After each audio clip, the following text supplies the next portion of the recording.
Hairdressers, if you have pain up one side of the neck or pain when lifting the arm, then this is for you. Stand in front of a mirror and ask yourself the question, are one of my shoulders sitting higher than the other? If so, the neck and the upper trap may be contributing to this. So let's stretch them out. Okay, so the first stretch for the neck that we're going to use, we're going to take the stretch side arm behind the body with the palm facing backwards. From here, we're going to stand nice and square, and then we're going to take the ear towards the opposite shoulder. That's it, nice and gentle, keeping the head square, and we're getting a nice gentle stretch down the side of the neck.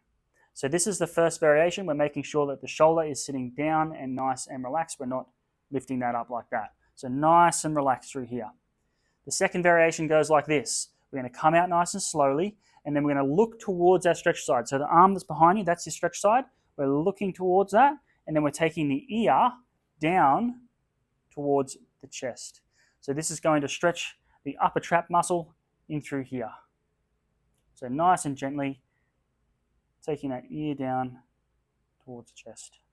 So again, you're staying nice and square.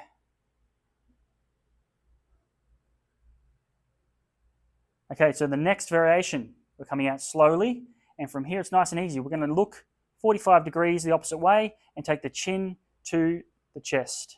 Now this is going to stretch down the neck, nice and light.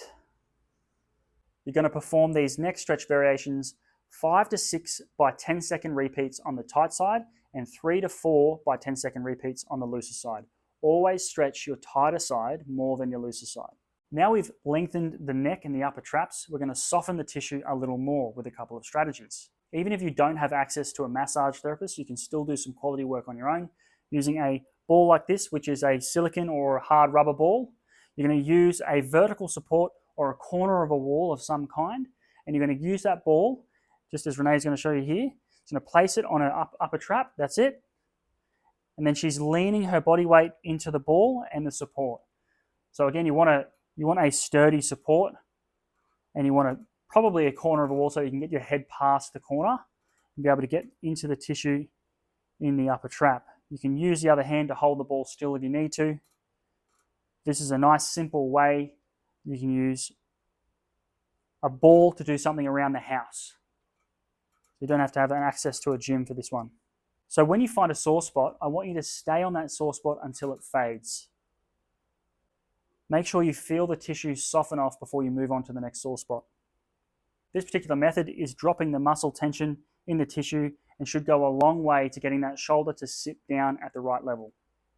Now, for those of you who have access to a gym, this strategy is a fantastic way to soften the upper trap as well. So Renee has jumped under the bar. The bar has some weights on it, so the bar is not going to move when she drives up into the bar.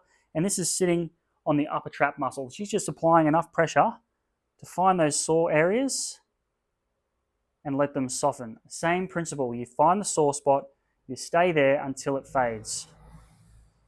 Keeping the shoulder nice and relaxed. She's just letting her arm basically just hang there. But the work is done with the legs. So it's nice and simple. If you have a gym membership, I actually rate this one higher than the ball. So it is an advantage to have a gym membership and have access to this sort of equipment. Remember, the job doesn't finish with flexibility training. You also have to perform what we call control drills that train the stabilizer muscle groups that hold the shoulder down in its new position.